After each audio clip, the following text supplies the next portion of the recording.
Welcome back to our Mishnah Berurah learning together. We're continuing in Siman Reish Samech. Last time we talked about preparing for Shabbat and making it so it's not super rushed as we go into Shabbat. And he continues, this is the Mechaber, the Shulchan Aruch, which is the text that then the Mishnah Berurah comments on.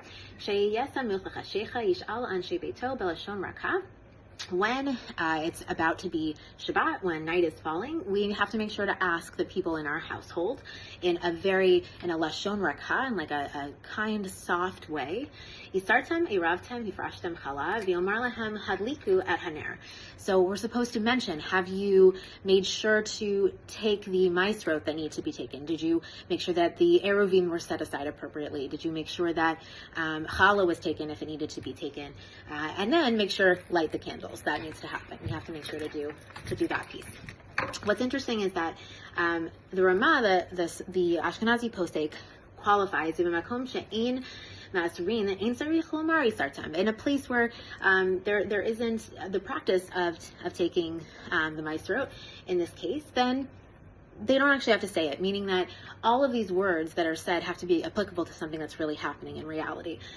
Mishnah Berurah, as well as Berurah, mentioned this with the others. There's a conversation about eruv. Well, if the eruv is checked throughout the year versus if it's checked every so often, if the eruv is not checked every week, and that's not something that we have to worry about, or if challah is not being taken, then we don't need to remind about these things. But everyone's lighting candles, so that gets emphasized. I'm going to focus on one teaching from the Mishnah Berurah, which is honing in on belashon rakha, on this soft, kind way of speaking to each other. And what's really fascinating is that he's really explaining that you have to talk to people in the way that they can hear you. That if we're going to talk about doing mitzvot to the people in our home, we have to make sure that it's in a way that they can feel welcomed to do those mitzvot. He explains, a person should be careful not to have far too much fear in the way that they speak in their home, that they shouldn't be, just like really making it a negative experience. Because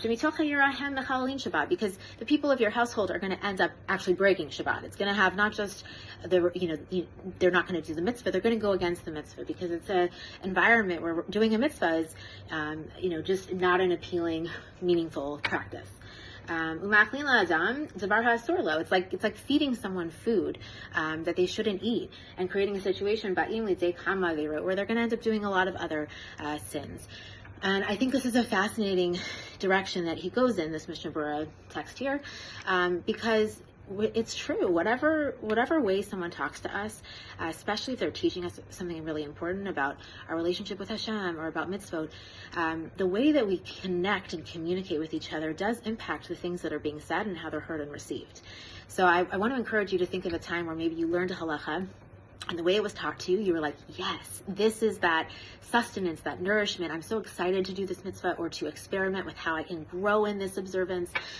Or maybe a time, chas v'shalom, where, the way that something was communicated to you really turned you off, God forbid, from mitzvah observance.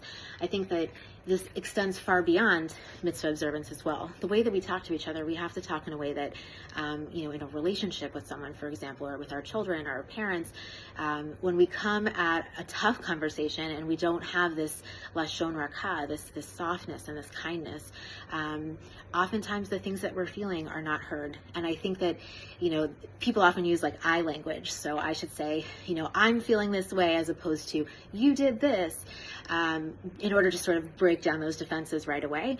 Whatever language someone uses, I think that the fact that our halacha weaves into Shabbat, the way that we should prepare for Shabbat is making sure that we talk kindly to each other, that our home is a place where there's joy and just this ability and ease to be with each other. I love so much that this is how we talk about Hilchot Shabbat, that this is, in this context, and it certainly extends far beyond it. So as we continue in our learning, I want to encourage us to speak with that energy toward each other, and I encourage us to, God willing, grow in our mitzvah observance through it.